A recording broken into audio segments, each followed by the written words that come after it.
Hello बच्चों, कैसे हो आप सभी। बच्चों, हमारी पॉलिटी की क्लासेस भी मैंने डालना स्टार्ट कर दिया है, जहां पर अभी तक हमने सोर्सेस ऑफ इंडियन कॉन्स्टिट्यूशन की वीडियो आपके लिए अपलोड हो गई है। ठीक है, इसके बाद आज का हमारा टॉपिक रहेगा पार्ट्स। देखो बच्चों, सोर्सेस, पार्ट्स, शेड्यूल और प्रियम्बल यानी कि भारतीय संविधान के स्रोत, संविधान के भाग, संविधान की अनुसूचियां और हमारी प्रस्तावना। ठीक है, ये टॉपिक ऐसे हैं जहां से हमारा 1 से 2 क्वेश्चन जो है वो हमारे फिक्स रहते हैं। उसके बाद आता है हमारा पॉलिटी में इंपॉर्टेंट अमेंडमेंट्स वाला टॉपिक कि प्रमुख संविधान संशोधन कौन से। उसके बाद फिर हम देखेंगे कि आर्टिकल्स, क्योंकि आर्टिकल्स इतने सारे होते हैं तो उसमें से हमें सिर्फ और सिर्फ इंपॉर्टेंट आर्टिकल्स पढ़ने हैं, हमें वहां पर कंप्लीट करने हैं। लेकिन पॉलिटी में हम पहले वो टॉपिक कंप्लीट करेंगे जहां से क्वेश्चन आने के चांसेस ज्यादा है। तो ये 4-5 टॉपिक, उसके बाद इंपॉर्टेंट अमेंडमेंट वाला टॉपिक, उसके बाद फिर हम लास्ट में आर्टिकल में जाएंगे। आर्टिकल भी जो सबसे ज्यादा पूछता है वो fundamental right, DPSP, fundamental duty, ठीक है, और प्रेसिडेंट वाले टॉपिक या फिर पंचायती राज वाला जो टॉपिक है वहां से पूछता है। ठीक है, चलो स्टार्ट करते हैं हमारा आज का topic. Parts of the constitution, संविधान के भाग। क्या चीज है ये? तो हमारा जो पूरा संविधान है वो 395 आर्टिकल से तैयार हुआ। उन 395 आर्टिकल के लिए हर एक टॉपिक है, तो उन्हीं टॉपिक्स को हमने हर एक भाग में डिवाइड कर दिया।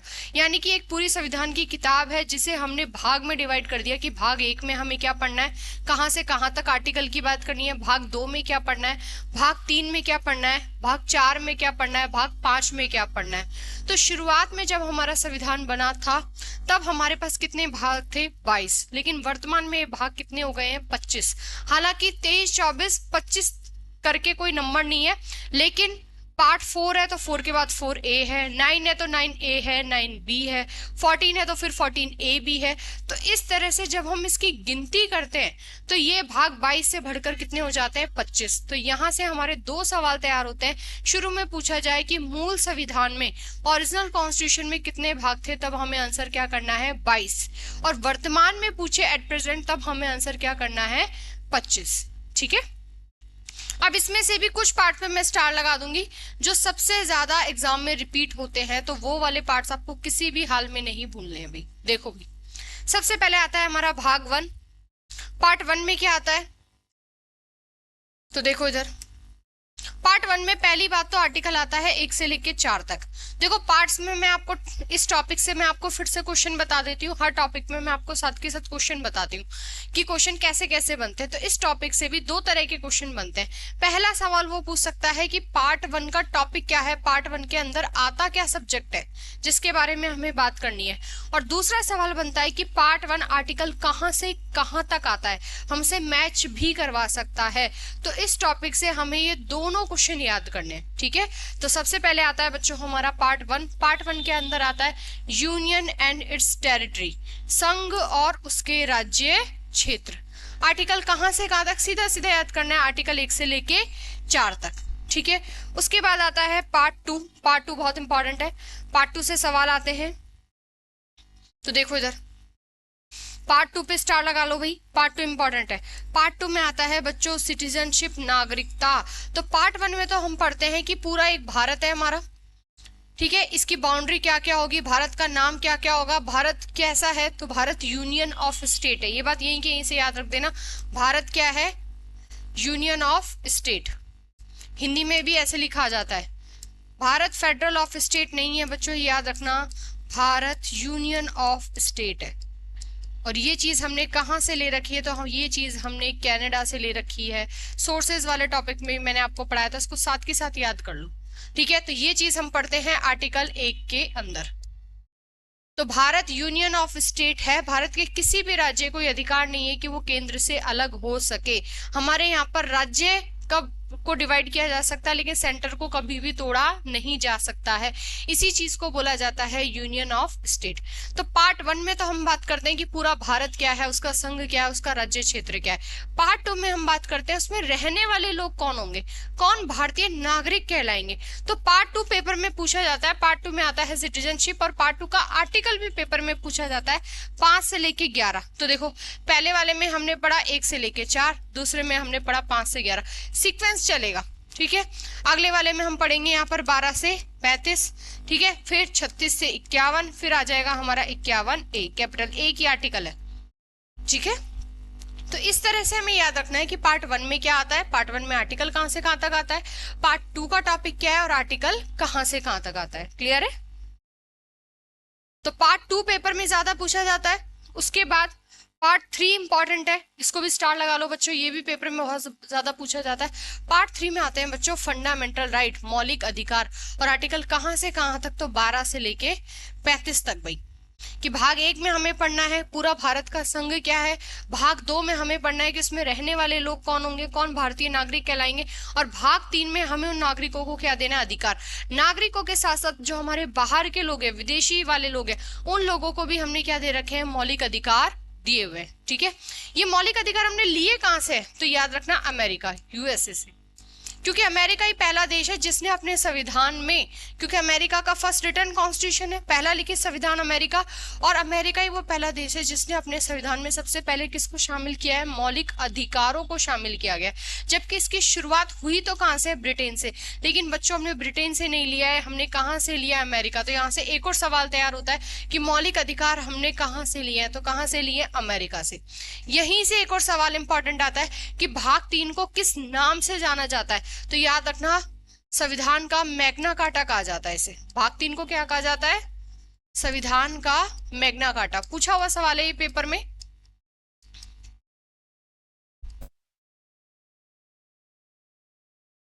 मैग्ना कार्टा ऑफ कॉन्स्टिट्यूशन, ठीक है। कौन से भाग को कहा जाता है, तो कौन से भाग को कहा जाता है, भाग 3 को कहा जाता है। फिर भाग 4 में क्या आता है, भाग 4 में आता है बच्चों डीपीएसपी, राज्य के नीति निर्देशक तत्व। आर्टिकल देखो ये 35 पे खत्म हो रहा है, तो ये आता है बच्चों 36 से लेके 51 तक। तो 1 से लेके 4 पार्ट 1, 5 से लेके 11 पार्ट 2, ठीक है। फिर 12 से लेके 35 तक भाग 3, ठीक है। फिर 36 से लेके 51 तक कौन सा हो जाएगा, भाग 4। नीति निर्देशक तत्वों के बारे में मैं आपको यही बता देती हूँ कि ये वाली चीज हमने 1935 के एक्ट में भी ऐड थी। राज्य के नीति निर्देशक तत्वों की बात 1935 के अधिनियम में भी थी, लेकिन उस समय इसको इंस्ट्रूमेंट ऑफ इंस्ट्रक्शन, अनुदेश प्रपत्र के रूप में पेश किया गया था, और तेज बहादुर शप्रू कमेटी के कहने पर हमने डीपीएसपी को क्या कर लिया था, हमारे संविधान में शामिल कर लिया था। लेकिन ये डीपीएसपी वाली बात है, ये भी हमने कौन से देश से ले रखी है, अगर देश पूछे तो कौन सा याद रखना है आपने, आयरलैंड। आयरलैंड बोल दो या आयरिश बोल दो, एक ही बात है, ठीक है। तो ये वाले सवाल बहुत पूछे जाते हैं कि फंडामेंटल राइट कौन से देश से लिए गए, डीपीएसपी कहां से लिए गए, डीपीएसपी की बात कौन से अधिनियम में हो रखी थी, 1935 के अधिनियम में थी, ठीक है। ये बात याद रखना है। यहाँ से कौन सी कमेटी, तो तेज बहादुर शप्रू का नाम याद रख लेना अगर पूछे तो, तेज बहादुर शप्रू, ठीक है। तो पार्ट 3 बहुत इंपॉर्टेंट है, पार्ट 4, तो पार्ट 2, पार्ट 3, पार्ट 4, ये सारी चीजें बहुत इंपॉर्टेंट है।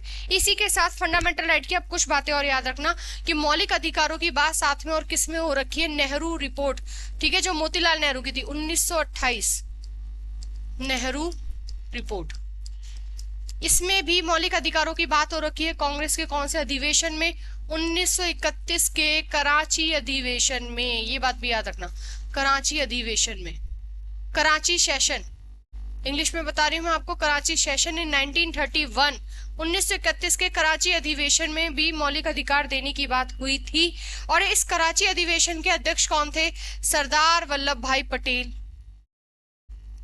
सरदार वल्लभ भाई पटेल, ठीक है। और मौलिक अधिकारों के लिए जो समिति बनी, भाई देश आजाद हो गया, संविधान बना, तो मौलिक अधिकारों के लिए जो समिति बनी थी, फंडामेंटल राइट कमेटी बनी थी, उसके अध्यक्ष भी कौन थे, सरदार वल्लभ भाई पटेल ही थे।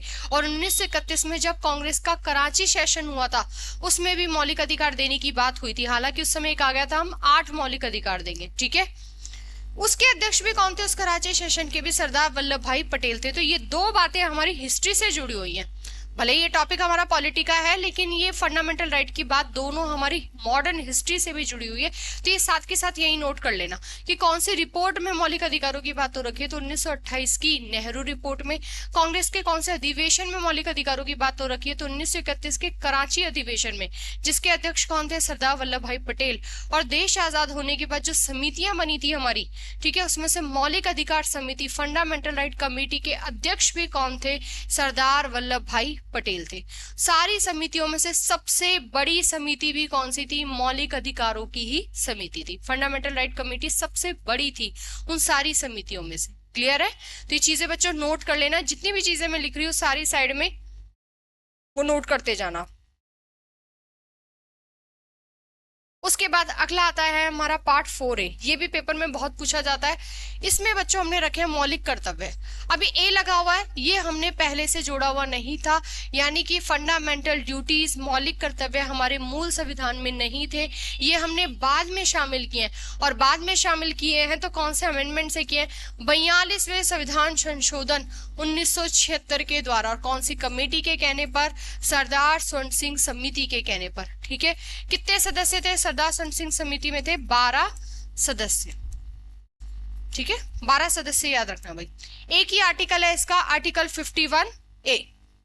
क्लियर है? आर्टिकल 51A भाई, ये याद रखना है यहां से। ठीक है, 42वें संविधान संशोधन, 50 से ज्यादा अनुच्छेदों में बदलाव किया गया था, इसीलिए 42वें संविधान संशोधन को मिनी कॉन्स्टिट्यूशन, लघु संविधान भी कहा जाता है। ठीक है, अब देखो शुरू में कितनी ड्यूटी जोड़ी गई? 10। यहीं से एक और सवाल बनता है कि सरदार स्वर्ण सिंह समिति ने कितनी सिफारिश की थी जोड़ने की? 8। लेकिन जोड़ी कितनी गई? 10। वर्तमान में कितनी है? तो बच्चों वर्तमान में है 11।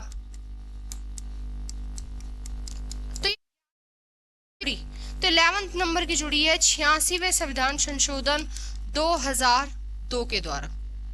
ठीक है, 11वां मौलिक कर्तव्य कब जुड़ा है? 86वें संविधान संशोधन 2002, यानी कि 42वां और 86वां दोनों के दोनों कौन से भाग से जुड़े हुए? तो पार्ट 4A। तो मौलिक अधिकार पहले से थे, डीपीएसपी भी पहले से थे, लेकिन मौलिक कर्तव्य, फंडामेंटल ड्यूटीज पहले से नहीं थे। 42वें संविधान संशोधन 1976 के द्वारा जोड़े गए, सरदार स्वर्ण सिंह समिति की सिफारिश पर जोड़े गए। 42वें संविधान संशोधन को मिनी कॉन्स्टिट्यूशन, लघु संविधान कहा जाता है। सरदार स्वर्ण सिंह कमेटी में कुल 12 सदस्य थे। इन्होंने रिकमेंड की थी कि आप 8 जोड़ दो, लेकिन हमने 1976 में जोड़ी कितनी? 10। वर्तमान में कितनी है? तो 11। ठीक है, ये बात याद रखना। मौलिक कर्तव्य हमने लिए कहां से हैं? तो रशिया, रूस। मौलिक अधिकार कहां से लिए हैं? यूएसए से। डीपीएसपी कहां से लिए हैं? आयरलैंड से। और फंडामेंटल ड्यूटीज, मौलिक कर्तव्य कहां से लिए हैं? तो रशिया से, रूस से। ये 3 तो रट लेना आप हर हाल में, इन तीनों में तो बिल्कुल भी चूक नहीं करनी है।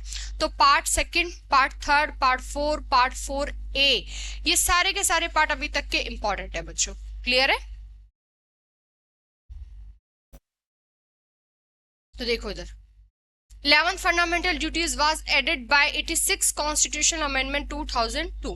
86वें संविधान संशोधन 2002 के द्वारा जोड़ा गया है। कब हो रहा है ये संशोधन?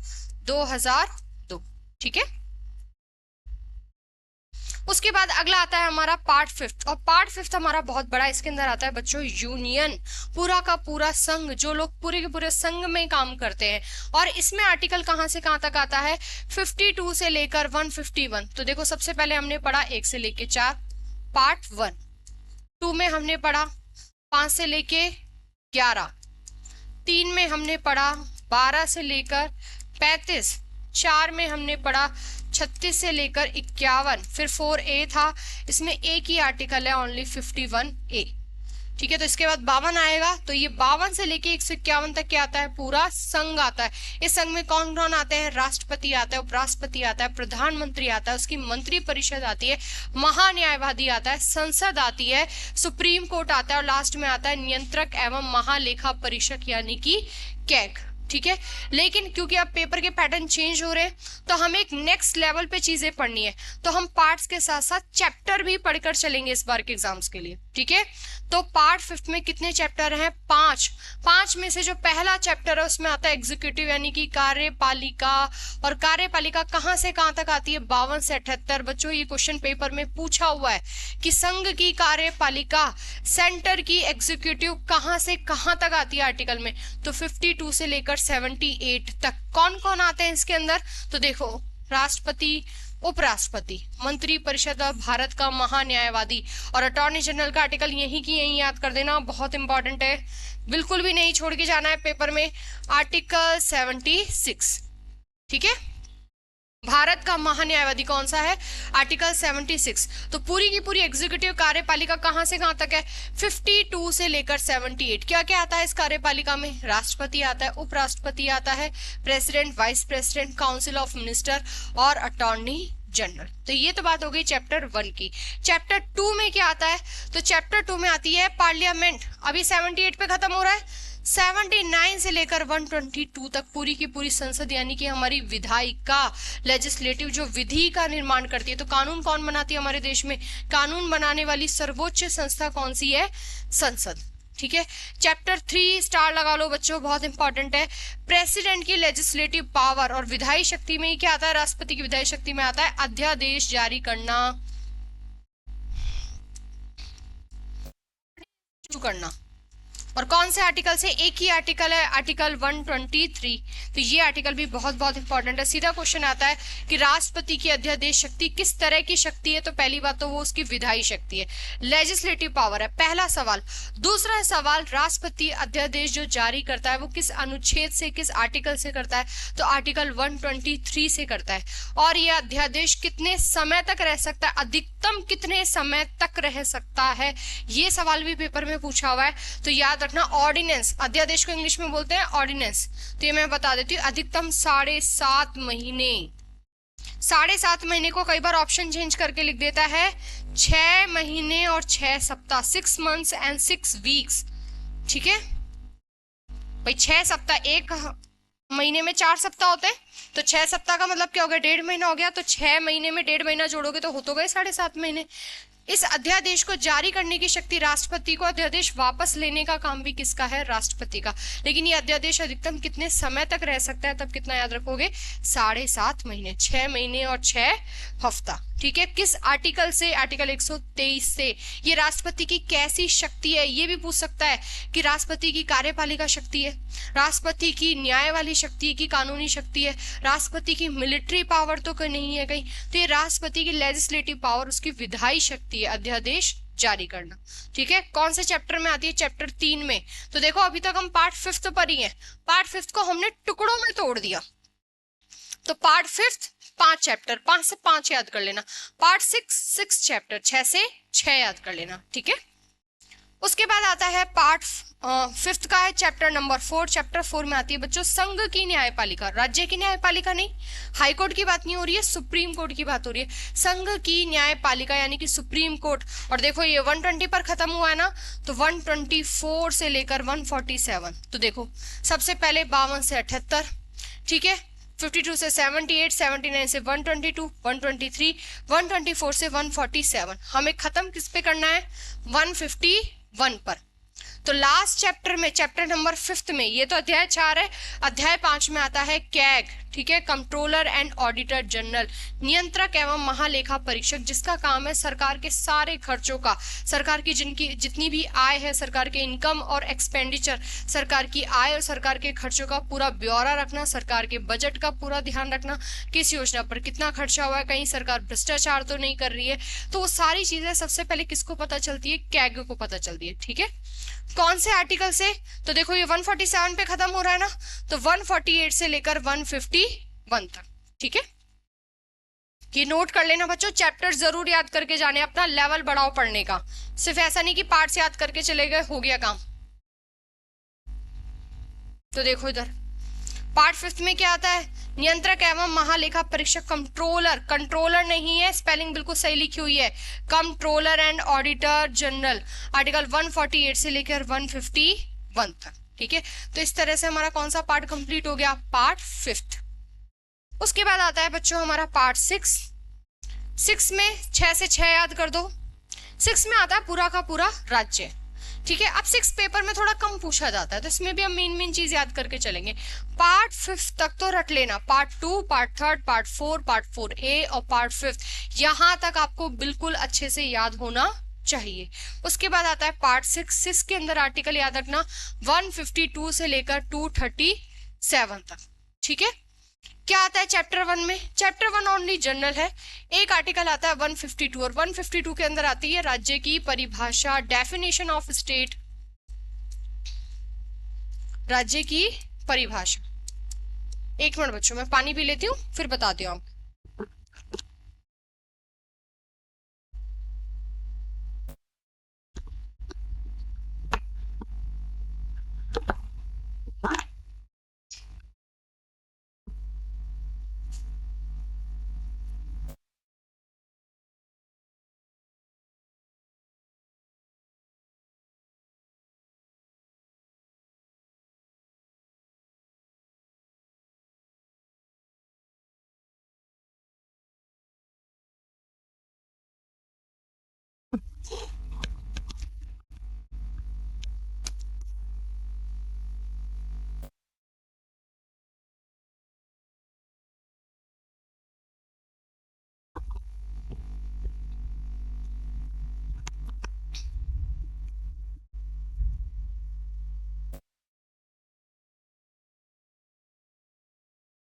चलो देखो भाई, तो पार्ट 6 में आता है स्टेट, आर्टिकल 152 से लेकर 237 तक। तो हर भाग का टॉपिक याद रखना है, साथ में उसका आर्टिकल भी याद रखना है कि वो कहां से कहां तक आता है। ठीक है। उसके बाद देखो चैप्टर 1 में क्या आता है, जनरल है, ओनली साधारण है, एक ही आर्टिकल आता है 152, इसमें आता है डेफिनेशन ऑफ स्टेट, राज्य की परिभाषा। और यहीं की यहीं एक और चीज याद कर दो कि राज्य की परिभाषा मात्र 3 आर्टिकल में आती है। पार्ट 12 में आती है, वो सॉरी आर्टिकल 12 में आती है, आर्टिकल 36 में आती है और आर्टिकल 152 में आती है। राज्य की परिभाषा इन 3 आर्टिकल में आती है, इसके अलावा किसी और में नहीं आती है। ठीक है। चैप्टर 2 में आता है एग्जीक्यूटिव, जैसे संघ की होती है ऐसे ही राज्य की भी होती है। तो 153 से लेकर 167, तो ये नंबर जरूर याद रखना। जैसे संघ की में हमने पढ़ा था 52 से 78, वो इंपॉर्टेंट था, ऐसे ये इंपॉर्टेंट है 153 से 167 तक। क्या क्या आता है इसके अंदर? राज्यपाल, मंत्री परिषद और राज्य का महाधिवक्ता, एडवोकेट जनरल। और इसका बच्चों आर्टिकल यहीं की यहीं याद कर दो, आर्टिकल 165। जैसे वहां पर हमने अटॉर्नी जनरल पढ़ा था आर्टिकल 76, ठीक ऐसे ही राज्य में अटॉर्नी जनरल की जगह हम उसे क्या बोलते हैं? Advocate general. कौन से आर्टिकल में आता है? 165 में आता है। तो 76 और 165 आर्टिकल भी आपको बिल्कुल रट देना है यहाँ से। क्लियर है?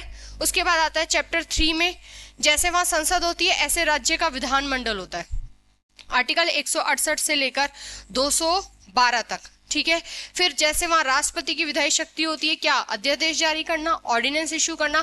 ठीक ऐसे ही चैप्टर 4 में राज्यपाल की विधायी शक्ति यानी कि अध्यादेश जारी करना, और इसका भी आर्टिकल बहुत इंपॉर्टेंट है। एक ही आर्टिकल है 213, राष्ट्रपति में हमने पढ़ा था आर्टिकल 123 और अब हमने क्या पढ़ा है? 213। स्टार लगा लो इसे भी, जिस जिस आर्टिकल पे मैं स्टार लगा रही हूँ वो बिल्कुल याद करके जाने, किसी भी हाल में नहीं छोड़कर जाने हैं बच्चों आप। ठीक है। अब अभी तो 4 ही चैप्टर हुए हैं, 6 में 6 बताए थे मैंने आपको। ठीक है। तो देखो अगले 5 में क्या आता है? तो हाईकोर्ट वाला इंपॉर्टेंट है। हाईकोर्ट पार्ट 6 के चैप्टर 5 में आता है। ठीक, वहां हमने सुप्रीम कोर्ट पढ़ा था। और हाई कोर्ट कहां से कहां तक आता है? तो 214 से लेकर 232 तक। हाई कोर्ट से जो छोटा कोर्ट होता है उसे बोलते हैं अधीनस्थ न्यायालय। सब ऑर्डिनेट कोर्ट आता है बच्चों 233 से 237। तो ये दोनों आर्टिकल भी यहाँ पर इंपॉर्टेंट है कि हाई कोर्ट कहां से कहां तक आता है। सीधा हमसे आर्टिकल पूछ सकता है। तो हाई कोर्ट कहां से कहां तक आता है? 214 से 232। अधीनस्थ न्यायालय सब ऑर्डिनेट कोर्ट कहां से आता है? 233 से 237 तक। तो इस तरह से हमारे कितने पार्ट कंप्लीट हो गए? पार्ट 6, भाग 6 कंप्लीट हो गए हैं भाई। क्लियर है? उसके बाद आता है हमारा अगला पार्ट 7। पार्ट 7 में एक ही आर्टिकल है 238 और अब ये निरस्त हो गया है, रिपील हो गया है। और कौन से संशोधन से? 7वें संविधान संशोधन 1956 के द्वारा। ऐसा क्या हुआ? ठीक है, जो हमें इसको निरस्त करने की जरूरत पड़ी। तो सुनो भाई, इधर देखो, उस भारत आजाद हुआ तब हमारे पास 4 कैटेगरी के स्टेट थे, A B C D। ठीक है, 4 कैटेगरी के स्टेट हुआ करते थे। ठीक है। लेकिन समय के साथ ये समस्या होने लग गई कि भाषा के आधार पर राज्य बनाओ। देश आजाद होने के बाद हमने हमारे राज्य की स्थिति नहीं बदली, जैसे ब्रिटिशर्स ने बना रखे थे हमने भी वही कैटेगरी रख रखी थी। लेकिन समय के साथ जब भाषा के आधार पर राज्य बनने लगे तो हमने इस समस्या को सुलझाने के लिए 1953 में राज्य पुनर्गठन आयोग की स्थापना की थी, ठीक है, जिसने अपनी रिपोर्ट दी है 1955 में। और इसी रिपोर्ट के बेस पर हमने राज्य पुनर्गठन अधिनियम, स्टेट रीऑर्गेनाइजेशन एक्ट, इंग्लिश में बोल रही हूं मैं, स्टेट रीऑर्गेनाइजेशन एक्ट 1956 लागू किया। और हमने ये बोला कि ये जो चारों कैटेगरीज है इसको तो करो खत्म, अब से दो ही चीजें होंगी, या तो स्टेट होंगे और यूटी होंगे। तो इस एक्ट से बच्चों हमने 14 तो स्टेट बनाए और 6 यूटी बनाए। आज कितने, आज 28 स्टेट है, ठीक है, और 8 क्या है हमारे पास यूटी। तो समय के साथ ये बढ़ गए। तो ये बढ़े कैसे, इसका भी एक अलग टॉपिक है, रीऑर्गेनाइजेशन, पूरे भारत का एकीकरण करेंगे, उस टॉपिक में हम पढ़ेंगे। तो याद रखना 1956 में हमने 14 राज्य बनाए थे और 6 केंद्र शासित प्रदेश बनाए थे। उससे पहले क्या था, तो उससे पहले ये 4 कैटेगरीज थी जिसे हमने 7वें संविधान संशोधन 1956 के द्वारा क्या कर दिया, हटा दिया। क्लियर है। 1953 में राज्य पुनर्गठन आयोग, स्टेट रीऑर्गेनाइजेशन कमीशन बनाए, 1955 में रिपोर्ट दी है और इसी रिपोर्ट के बेस पर स्टेट रीऑर्गेनाइजेशन एक्ट 1956 पास हुआ है। क्लियर है। उसके बाद आता है बच्चों पार्ट 8 में आती है हमारी यूटीज, ठीक है, आर्टिकल 239 से लेकर 242 तक। यानी कि अगर हम दिल्ली की बात कर रहे हैं, पुडुचेरी की बात कर रहे हैं, ठीक है, हम यहाँ पर चंडीगढ़ की बात कर रहे हैं, जितनी भी हमारी यूटीज है, अगर हम उसकी कोई भी बात कर रहे हैं तो आप आर्टिकल यहाँ से एलिमिनेट कर सकते हो ऑप्शन। अगर आप किसी भी यूटी की बात कर रहे हो तो उसका आर्टिकल कहाँ से कहाँ तक के बीच में होगा, 239 से लेकर 242 तक भाई, ठीक है, ये बात याद रखना। तो पार्ट 8 में क्या आता है, यूटीज। पार्ट 5 में आता है पूरा का पूरा यूनियन। पार्ट 6 में आता है स्टेट। पार्ट 7 हमने हटा दिया। पार्ट 8 में क्या आता है, यूटी। तो एक क्रम है इसका, यूनियन, स्टेट और यूटी। पार्ट 5, 6, 7 हट गया, पार्ट 8। उसके बाद अगला पार्ट बहुत बहुत इंपॉर्टेंट है, पार्ट 9, ग्राम पंचायत। बच्चों देखो इधर, ठीक है, ये देखो पार्ट 9 में क्या आता है, तो पार्ट 9 में आता है बच्चों ग्राम पंचायत। स्टार लगा लो इसे, तो 2-3 बहुत बहुत इंपॉर्टेंट है, सबसे ज्यादा पूछे जाने वाला पार्ट है। और आर्टिकल कहां से कहां तक, 243 से लेकर 243O तक, ठीक है। ग्राम पंचायत कौन से अमेंडमेंट से, संविधान संशोधन से इसको संवैधानिक दर्जा दिया गया, कॉन्स्टिट्यूशनल स्टेटस दिया गया, तो 73वें संविधान संशोधन 1992 के द्वारा, ठीक है। और इसीलिए हम हर साल पंचायती दिवस भी मनाते हैं। तो पंचायती दिवस हम कब मनाते हैं, 24 अप्रैल। कब से, 24 अप्रैल 1993 को लागू हुआ था। भाई क्वेश्चन आए कि 73वां संविधान संशोधन लागू कब हो रखा है, तो कब लागू हो रखा है, 24 अप्रैल 1993 को, अगले साल लागू हुआ था। बना तो कब था, 1992 में, ठीक है। लागू कब हुआ, 24 अप्रैल 1993 को। इसीलिए हर साल 24 अप्रैल को हम क्या बनाते हैं, पंचायती राज दिवस। लेकिन ये पंचायती राज दिवस बच्चों याद रखना 1993 से नहीं मना रहे हैं, 2010 से मना रहे हैं। कब से मना रहे हैं, 2010 से। ये सवाल भी पेपर में पूछा हुआ है। 24 अप्रैल को हर साल हम क्या मनाते हैं, पंचायती राज दिवस। लेकिन कब से मना रहे हैं, 1993 से मना रहे हैं, नहीं, 2010 से, ठीक है, ये बात याद रखना। पंचायती राज में टोटल कितने विषय हैं, तो विषय भी याद रखना, कितने विषय हैं, 29 विषय हैं। फिर पंचायती राज जो है ये सब्जेक्ट है, ये किस लिस्ट में आता है, भाई 3 लिस्ट है हमारे पास, यूनियन लिस्ट, स्टेट लिस्ट और कॉन्करेंट लिस्ट, केंद्र सूची, राज्य सूची और समवर्ती सूची। तो पंचायती राज वाला जो टॉपिक है वो राज्य सूची में आता है, स्टेट लिस्ट में आता है। ये बात भी यहीं कहीं याद रख देना, स्टेट लिस्ट, राज्य सूची, ठीक है, क्लियर है। तो 73वें संविधान संशोधन 1992 के द्वारा हमने पंचायती राज को संवैधानिक दर्जा रखा। पंचायती राज किस पार्ट में आता है, पार्ट 9 में। कौन से आर्टिकल में, 243 से लेकर 243O। टोटल कितने विषय आते हैं इसमें, 29। किस सब्जेक्ट के, ये जो सब्जेक्ट है पंचायती राज वाला, ये किस लिस्ट में आता है, तो ये स्टेट लिस्ट, राज्य सूची में आता है। 73वां संविधान संशोधन लागू कब हुआ, तो 1992 में लागू नहीं हुआ था, लागू हुआ है 24 अप्रैल 1993 को। क्योंकि 24 अप्रैल को हुआ, इसीलिए हर साल हम 24 अप्रैल को क्या मनाते हैं, पंचायती राज दिवस मनाते हैं, ठीक है। और पंचायती राज दिवस हम कब से मना रहे हैं, तो हम 2010 से मना रहे हैं। कब से मना रहे हैं, 2010 से, ये बात याद रख, ठीक है, क्लियर है। उसके बाद आता है बच्चों अगला पार्ट 9A। 9A के अंदर आती है म्युनिसिपैलिटीज, नगर पालिकाएं, ठीक है। और नगर पालिका के लिए आर्टिकल कहां से आता है, ओ पे खत्म, 243P से लेकर 243ZG, ठीक है। इसके अंदर कितने विषय आते हैं उसमें 29, इसमें 18 विषय आते हैं, यही कहीं याद कर दो। ये भी राज्य सूची स्टेट लिस्ट का सब्जेक्ट है, राज्य सूची, ठीक है। कौन से संविधान संशोधन से, 74वें संविधान संशोधन 1992, दोनों का ईयर सेम है। पेपर में पूछे कि 73वां और 74वां संविधान संशोधन कब किया गया, तो 1992 में किया गया, लेकिन लागू कब किया गया, और उसने लागू शब्द पूछ लिया, तब आंसर 1993 होगा। इसको भी लागू कब किया गया, 74वें वाले को ये हो रखा है बच्चों 1 जून 1993, ठीक है। कब हो रखा है, 1 जून 1993, ये बात याद रखना भाई, ठीक है। बाकी जब हम शेड्यूल्स वाला टॉपिक पढ़ेंगे तो वहां हम इसको और डिटेल में पढ़ेंगे, पंचायती राज को और म्युनिसिपैलिटीज को। तो अगली वीडियो हमारी पार्ट्स के बाद शेड्यूल वाली होने वाली है। तो सोर्सेज वाला टॉपिक इंपॉर्टेंट है, पार्ट्स, फिर मैं आपको शेड्यूल पढ़ाऊंगी, और उसके बाद मैं आपको प्रियम्बल पढ़ाऊंगी, फिर हमारा कॉन्स्टिट्यूएंट असेंबली वाला टॉपिक रहेगा और रीऑर्गेनाइजेशन। यहाँ से मान लो कि आपके 2 क्वेश्चन फिक्स है। उसके बाद हम पढ़ेंगे इंपॉर्टेंट अमेंडमेंट, और सबसे लास्ट में पढ़ेंगे हम आर्टिकल इंपॉर्टेंट, और हमारी पॉलिटी खत्म। तो इतना ही पढ़ना है हमें हमारे पेपर के लिए, क्लियर है। तो कितने विषय हैं इसमें, 18। कौन से संशोधन से ऐड किया गया, 74वें संविधान संशोधन 1992, दोनों का ईयर सेम है भाई। उसके बाद आता है पार्ट 9B। पार्ट 9B में क्या आती हैं, सहकारी समितियां, कोऑपरेटिव सोसाइटीज। कौन सा अमेंडमेंट से ऐड हुआ है, 97वें संविधान संशोधन 2011, और कौन सा आर्टिकल, 243ZS से लेकर 243ZT। तो देखो कुल मिलाकर आर्टिकल तो कौन सा चल रहा है, 243 ही चल रहा है।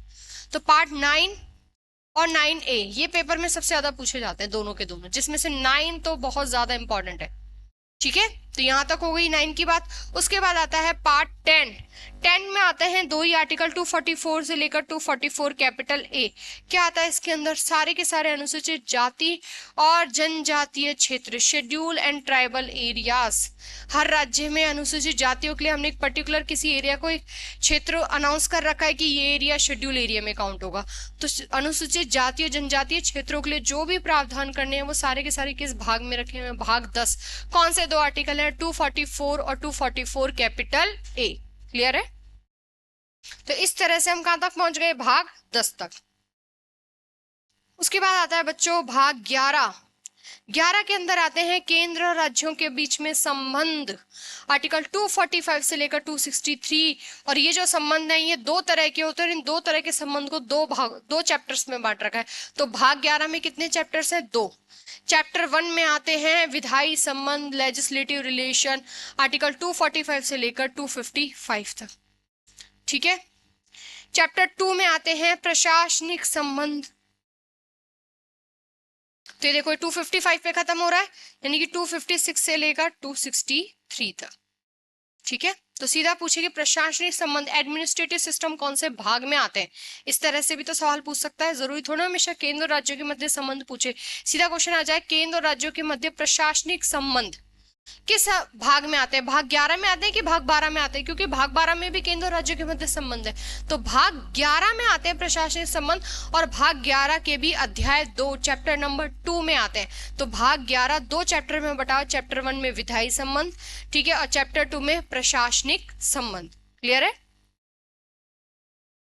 देखो 256 से लेकर 263 किस तरह के एग्जाम्पल है, जल संबंधी विवाद, राज्यों के बीच में विवाद। अगर राज्यों के बीच में विवाद होता है तो हम आर्टिकल 263 से, देखो ये रहा आर्टिकल 263 से हम बनाते हैं इंटर स्टेट काउंसिल, अंतरराज्यीय परिषद। और इस अंतरराज्यीय परिषद का गठन कौन करता है, राष्ट्रपति करता है। ये बात भी यहीं के याद रख देना, कौन से आर्टिकल से? 263 से। क्या काम है इस इंटर स्टेट काउंसिल का? दो राज्यों के बीच में झगड़ा हो जाए किसी भी चीज को लेकर, तो उस झगड़े को सुलझाने का काम कौन करेगा? अंतरराज्यीय परिषद करेगा। ठीक है, गठन कौन करता है? राष्ट्रपति, लेकिन इसका एक्स ऑफिसो चेयरमैन कौन होता है? प्रधानमंत्री। ये बात यही के याद रख देना। तो इस तरह से हमारा कौन सा भाग कंप्लीट हुआ? भाग 11। उसके बाद आता है भाग 12। इसमें भी केंद्र राज्यों के मध्य संबंध है, लेकिन पैसे वाले, वित्तीय वाले। ठीक है, तो देखो भाग 11 आर्टिकल कहां से कहां तक? 264 से लेकर 300, और 300 में भी कैपिटल ए ऐड कर लेना यहां पर। ठीक है, कैपिटल ए ये ऐड कर लेना भाई। तो देखो इधर पहले में आता है, चैप्टर 1 में आता है वित्त, 264 से लेकर 291 तक भाई। ठीक है, संघ और राज्यों के बीच में राजस्वों का वितरण, यानी कि जो भी रेवेन्यू कलेक्ट होगा उसको केंद्र और राज्यों के बीच में कैसे बांटना है, टैक्स का बंटवारा किससे करना है, जीएसटी जैसी चीजें किस में आएंगी? भाग 12 के चैप्टर नंबर 1 में। चैप्टर 2 में उधार लेना, तो ये इतना नहीं पूछा जाता है, इसे आप छोड़ सकते हो। ठीक है, हम इंपॉर्टेंट पढ़ेंगे हमारे एग्जाम्स के लिए। उसके बाद चैप्टर 3 भी इतना नहीं पूछा जाता प्रॉपर्टी से। चैप्टर 4 इंपॉर्टेंट है, इसे याद करके जाना। चैप्टर 1 और चैप्टर 4। चैप्टर 4 में आता है बच्चों संपत्ति का अधिकार, और राइट टू प्रॉपर्टी पहले हमारा फंडामेंटल राइट था, हमारा मौलिक अधिकार था। ठीक है, आर्टिकल 31 में आता था और 19(1)(f) में भी आता था। अब हमने इसे भाग 3 से हटाकर भाग 12 के अध्याय 4 में रख दिया, और एक आर्टिकल है कौन सा? 300A। कौन से संविधान संशोधन से? 44वां संविधान संशोधन 1978। किसकी सरकार थी जब संपत्ति का अधिकार हट गया मौलिक अधिकार से? मोरारजी देसाई के। ये सवाल पेपर में पूछे हैं बच्चों, मोरारजी देसाई। ठीक है, मोरारजी देसाई। तो ये आर्टिकल याद रखना, 300A। तो इस तरह से कितने भाग हो गए हमारे? भाग 12। उसके बाद हम पढ़ेंगे भाग 13। भाग 13 में क्या आता है? तो भारत के राज्य क्षेत्र के अंदर अंदर व्यापार, वाणिज्य और समागम। तो देखो इधर मैं आपको बता देती हूँ, पार्ट 2 इंपॉर्टेंट है, 3, 4, 4A। पार्ट 5 तो इंपॉर्टेंट है ही है। उसके बाद जो ज्यादातर पूछा जाता है वो पार्ट 9, 9A। ठीक है, फिर जो ज्यादा पूछा जाता है वो पूछा जाता है पार्ट 11, फिर 14, क्योंकि 14 में यूपीएससी की बात होती है।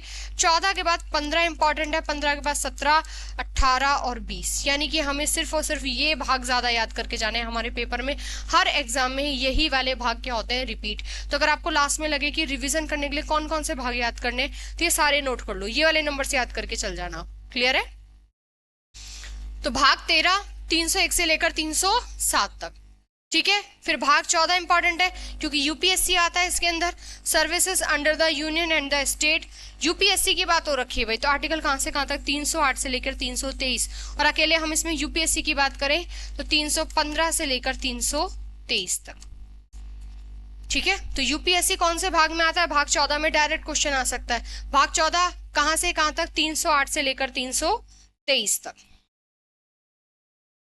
उसके ठीक है, भाग 14A में क्या आता है? ट्रिब्यूनल्स, अधिकरण। किस संशोधन के द्वारा जोड़ा गया है? 42वें संविधान संशोधन 1976 के द्वारा जोड़ा गया कि ये किस तरह का कोर्ट जो समस्याओं को सुलझाने का काम कर रहा है। ठीक है, 323A और 323B, क्योंकि वो 323 पे खत्म हो रहा है भाग 14, ये 14A है। 323A और 323B। फिर भाग 14 के अध्याय हैं। अध्याय 1 में क्या आता है? सर्विसेज, 308 से लेकर 314।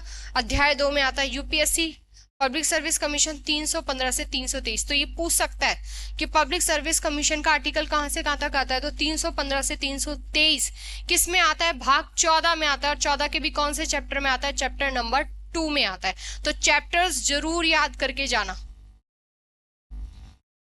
उसके बाद पार्ट 15 बहुत इंपॉर्टेंट है, अभी अभी लिखा भी था मैंने आपके लिए। पार्ट 15 में आता है बच्चों इलेक्शन कमीशन, निर्वाचन की सारी बात तो रखी है। कौन से आर्टिकल से? 324 से लेके 329 से, सीधा पेपर में पूछा हुआ है आर्टिकल। तो इस टॉपिक से ना हमारा टॉपिक भी क्लियर होता है कि हमें कौन से भाग में कौन सा टॉपिक पढ़ना है, साथ के साथ आर्टिकल भी क्लियर होता है कि कहां से कहां तक आती हैं चीजें। तो 324 से लेकर 329 से ए तक हमें क्या पढ़ना होता है? इलेक्शन। फिर पार्ट 16 में आते हैं special provision relating to certain classes. कुछ वर्ग में कौन से? SC, ST और OBC। SC, ST, OBC के लिए जितनी भी बातें करनी उनको, रिजर्वेशन की, लोकसभा में सीट, विधानसभा में सीट, ठीक है, कहाँ पर कितना रिजर्वेशन होगा, स्कूल्स में reservation, SC commission, ST commission, OBC commission, जो कुछ भी बातें होंगी वो सारी की सारी कौन से भाग में होंगी? भाग 16, आर्टिकल 330 से लेकर 342 तक। ठीक है, तो कुछ वर्ग कौन कौन से? SC, ST और OBC। पिछड़े हुए वर्गों के लिए बात हो रही है यहाँ पर। लोकसभा में कितना रिजर्वेशन रहेगा, विधानसभा में कितना रहेगा, वो सब। उसके बाद पार्ट 17 बहुत इंपॉर्टेंट है। पार्ट 17 सीधा पेपर में पूछा जाता है, ऑफिशियल लैंग्वेज, राजभाषा, आर्टिकल 343 से लेकर 351 तक। भाई अब इसके चैप्टर्स देखो, तो इसके चैप्टर्स कम पूछे जाते हैं पेपर में, तो आप इसके चैप्टर स्किप कर सकते हो यहाँ से। सीधा याद रखो, पार्ट 17 में ऑफिशियल लैंग्वेज आता है 343 से लेकर 351 तक। जहां जिसके चैप्टर इंपॉर्टेंट है वहां मैंने स्टार लगा दिया है, ठीक है, तो वहां मत छोड़ के जाना किसी भी हाल में। तो पार्ट 17 ऑफिशियल लैंग्वेज 343 से 351 तक, इसके आप चैप्टर्स छोड़ सकते हो। पार्ट 18 इंपॉर्टेंट है। 18 में आता है बच्चों इमरजेंसी प्रोविजंस, आपातकालीन प्रावधान। और ये आपातकालीन प्रावधान कौन से एक्ट में थे? 1935 के एक्ट में थे। इसका आर्टिकल भी बहुत इंपॉर्टेंट है, कई बार पेपर में पूछा हुआ है, इसको तो मोस्ट लगा लो भाई। पार्ट 18 आर्टिकल 352 से लेकर 360 तक, इसे भी याद रखना। तो देखो भाग 11, 12 के बाद 14, 15, 17, 18 यही वाले पूछे जाते हैं। 10 के बाद जो रैंडम पूछे जाते हैं, इसमें से भी जो सबसे ज्यादा पूछे जाते हैं वो है 17, 18 और 20। 14 में UPSC, 15 में इलेक्शन, याद रख देना, ठीक है। 17, 18, 20 ज्यादा पूछे जाते हैं। तो 17 में 343 से 351 ऑफिशियल लैंग्वेज, 18 में इमरजेंसी आपातकाल 352 से 360। पार्ट 19 कम पूछा जाता है, मिसलेनियस है, ठीक है, तो इसका आर्टिकल भी आप स्किप कर सकते हो। पार्ट 20 हमारे लिए इंपॉर्टेंट है। पार्ट 20 में आते हैं अमेंडमेंट, संविधान संशोधन, और इसका एक ही आर्टिकल, और ये आर्टिकल भी बहुत ज्यादा पूछा जाता है, तो पार्ट 20 को इंपॉर्टेंट लगाओ। पार्ट 20 आर्टिकल 368 संविधान संशोधन, ठीक है, अमेंडमेंट कैसे करना है हमें। तो यहां तक हमारे इंपॉर्टेंट सारे पार्ट कंप्लीट हो गए। अब बच गए 2, 21 और 22, उसे भी पढ़ लेते हैं। 21 में क्या आते हैं? अस्थायी संक्रमणशील और विशेष उपबंध, तो इतना तो आप ऑप्शन से भी एलिमिनेट कर दोगे, ठीक है। 368 तक पहुंच गए। 369 से लेकर 392, 392 लास्ट है हमारा पार्ट 22। 392 से 395 शॉर्ट टाइटल, संक्षिप्त नाम, प्रारंभ, हिंदी में प्राधिकृत पाठ और निरसन, तो ये वाले पार्ट कम पूछे जाते हैं, ठीक है। तो आज की क्लास में हमने हमारे एग्जाम के लिए स्पेसिफिक जो पार्ट्स इंपॉर्टेंट है वो मैंने आपको शॉर्ट में नहीं डिटेल के साथ पढ़ाए हैं, ठीक है। ये नहीं कि फास्ट रिवीजन हो रहा है, तो किसी भी वीडियो में आपको ये नहीं लगेगा कि टॉपिक आपने बहुत शॉर्टकट पढ़ा है, लेकिन उसको उस लेवल तक पढ़ाई कि आपके सारे एग्जाम्स के लिए वो इंपॉर्टेंट है। क्लियर है? Thank you.